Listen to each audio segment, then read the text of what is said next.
we're sitting there mock drafting, having a grand old time, and boom, we get hit with a Ken Rosenbaum. The Orioles acquired 2021 Cy Young winner Corbin Burnes in exchange for 2 prospects, infielder Joey Ortiz and pitcher D.L. Hall, plus the 34th overall pick in the 2024 draft.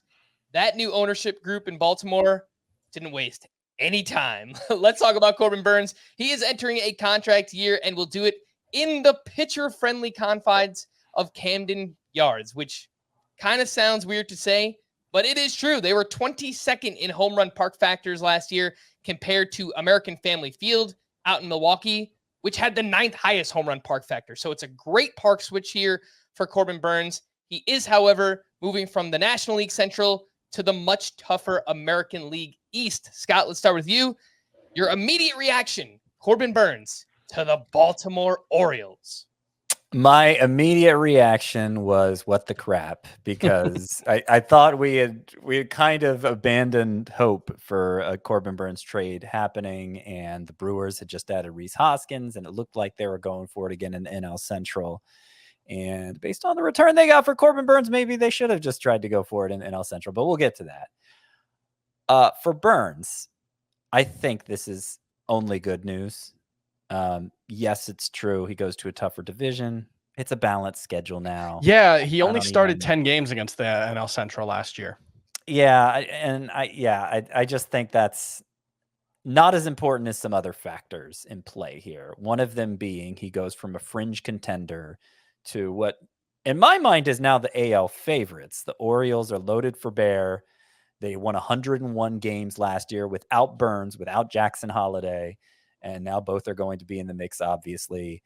They have more hitters than they know what to do with. They're going to score a ton of runs. Burnes is going to benefit from all of that.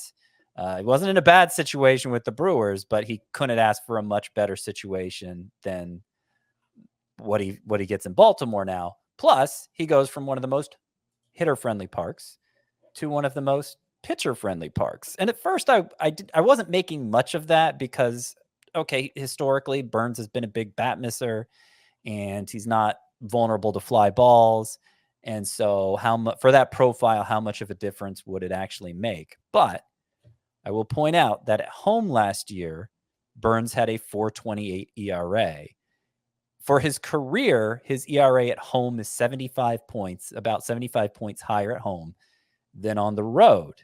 So, pitching at American Family Field hasn't been great for him historically. Also, StatCast estimates that if he had pitched every game at Camden Yards last year, he would have allowed 7 fewer home runs, which is significant. So I think there's tangible value just in the park shift for Burnes too.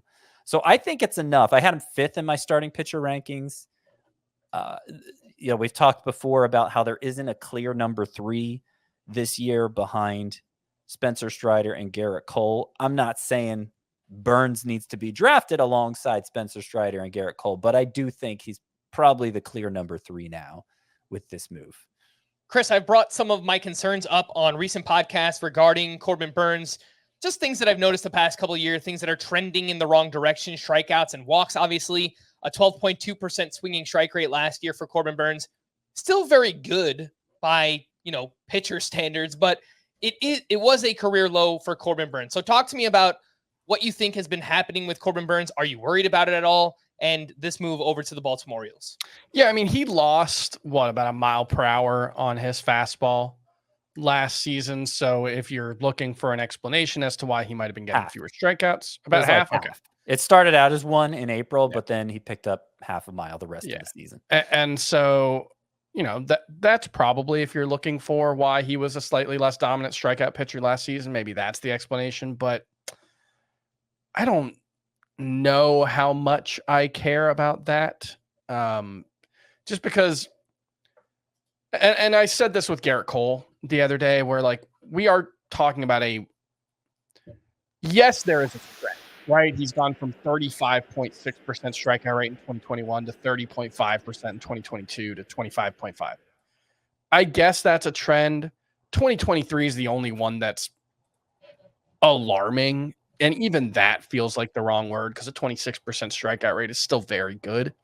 A 31% strikeout rate like he had in 2022 is tremendous. So like, I tend to think it's more of a 1-year thing, and he offset that with improvements in terms of the quality of contact that he allowed last year in a way that makes me think that it's not really a concern. I think the park shift, like we've said, is incredibly strong. You look at the results for Baltimore's pitchers since the start of 2022 when they moved their fences back.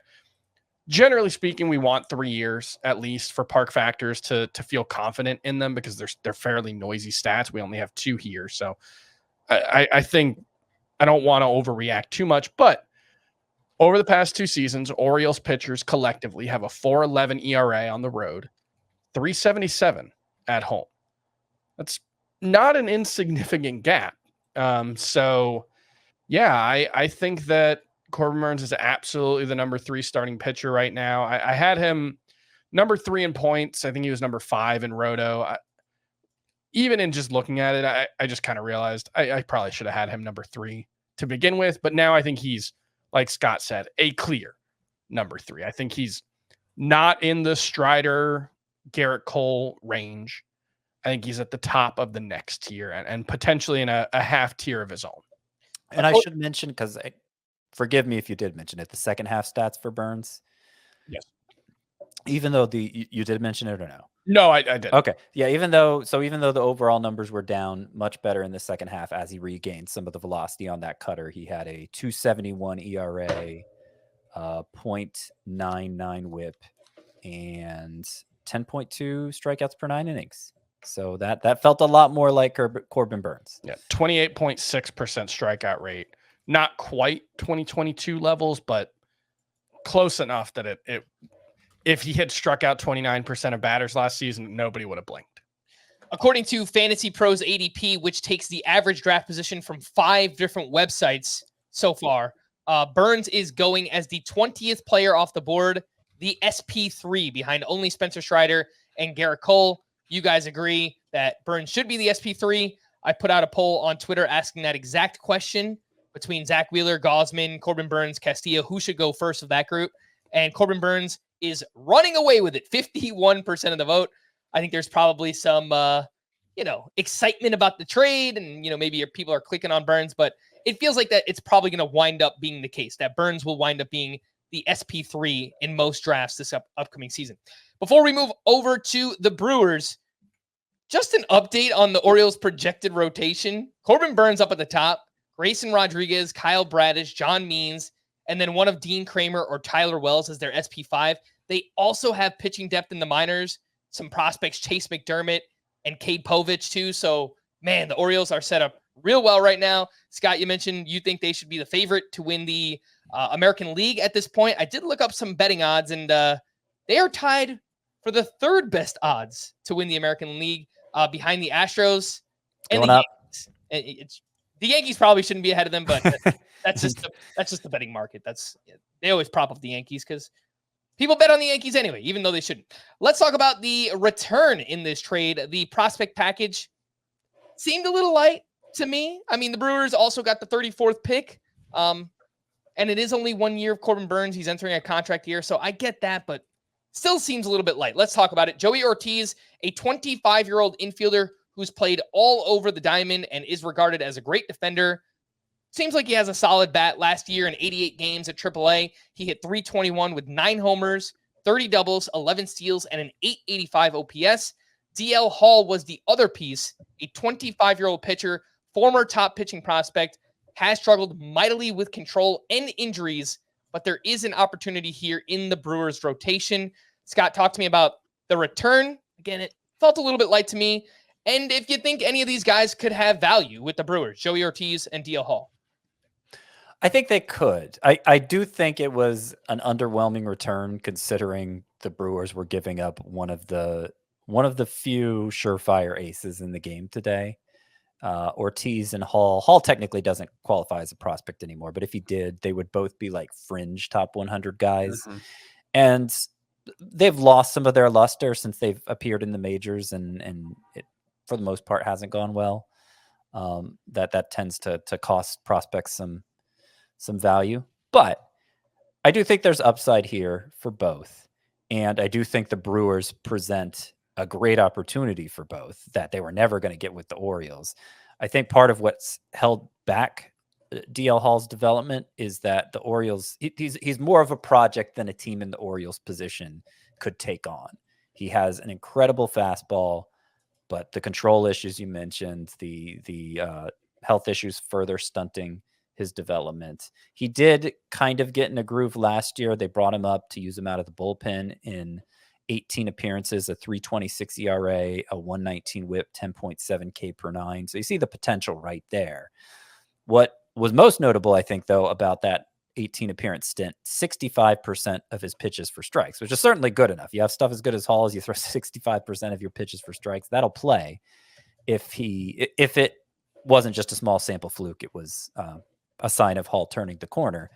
The Brewers have a great track record developing pitchers like this. So I don't know that he'll be durable enough to hold up as a starter. I don't even really know what the Brewers' plans are for him, really. But I think spring training will tell us a lot about DL Hall's immediate fantasy potential.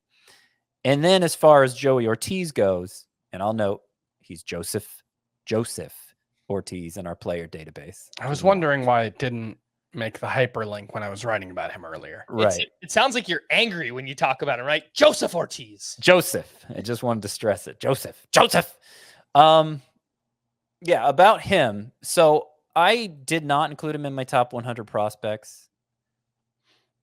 The minor league numbers, he makes good contact, hit for average. The home runs and stolen bases underwhelming. I took a look though at some of the underlying data, the exit velocity readings and such from his time at AAA. And at AAA this year, Joey Ortiz had an average exit velocity of 90 miles per hour, a max exit velocity of almost 115 miles per hour. That'll play. And a zone contact rate of almost 90%. Like those last two numbers in particular are elite. He needs to hit more fly balls, but like that's more potential, offensive potential than Ortiz's 5'9" frame would suggest. And you look at the Brewers infield, it's pretty wide open too. We like Tyler Black. We'll get to him a little later. We like Tyler Black, hopefully to enter into the picture at third base, but Ortiz could play anywhere on the infield. And second base, Bryce Terang there. That didn't go so well last year. And I think Ortiz would represent an upgrade. So I think Ortiz becomes in deeper rotisserie leagues, a potential late round target now. I do want to mention also, I moved on from the pitching, but Brewers pitching they got nothing beyond Freddie Peralta. It's Freddie Peralta, Wade Miley, and then nothing. That's part of the reason why I like DL Hall's opportunity, as well as Aaron Ashby coming back from surgery. Remember him? Yep. Robert Gasser, a pretty interesting prospect, could factor. Spring for the pitching options there. Spring training is going to tell us a lot. But I think more immediately, Joey Ortiz is somebody to note. Joe Ross is currently slated in as their number 4 starter, according to roster resource. Joe Ross, yeah, yeah, the one who was like kind of interesting 8 years ago. Yeah. So yeah, things are pretty grim in the rotation for them. I think both Hall and Ortiz, if you wanted to throw a late round dart at either of them, I think it's perfectly reasonable. I can't say they're going to be my favorite sleepers among either the infield or the starting pitcher cohort, but Hall should be, he's a SPARP on CBS, right? He only appeared in relief last year. Yeah, he's only RP eligible, so yeah, that helps in a points league, although points is a shallower format. You only draft 250 something players, so you generally go deeper into the pitching pool though. Yeah, so it's if he wasn't a SPARP, I'm not sure he'd get drafted, but I think it's worth the flyer on either of them. I think Ortiz is probably the higher likelihood to make an impact because Hall's walk rates throughout the minors were pretty consistently in the 5 range per 9, which is that's untenable as a starter. Yeah. But hope either of them figures it out. It's a cheap investment in either way. Yeah, I think there are more ripple effects too. I mean, is this a sign that the Brewers are going to start to kind of tear things down? It's kind of weird because, like you said, Scott, they brought in Rhys Hoskins. They still have Yelich. So they have some veterans. Not sure they completely tear it down, but if they go in that direction, Devin Williams, that's a name to watch. I think Willy Adames entering a contract here, also another name to watch. Two names that maybe could be on the move here for the Milwaukee Brewers as well. I also think everybody whose team is in contention, because Burnes is an impending free agent. I get that. Every fan out there whose team is in contention, though, should be mad that their team wasn't able to beat this offer, because it was, like you said, we were mock drafting when it happened, and we were all speculating what the return was, and people were like, Heston Kjerstad, Give yourself a pat on the back, Scotty. I said, what? Yeah, true. I said, watch it be somebody dumb like Joey Ortiz, in a reliever. Exactly right. That's basically what it was. Yeah.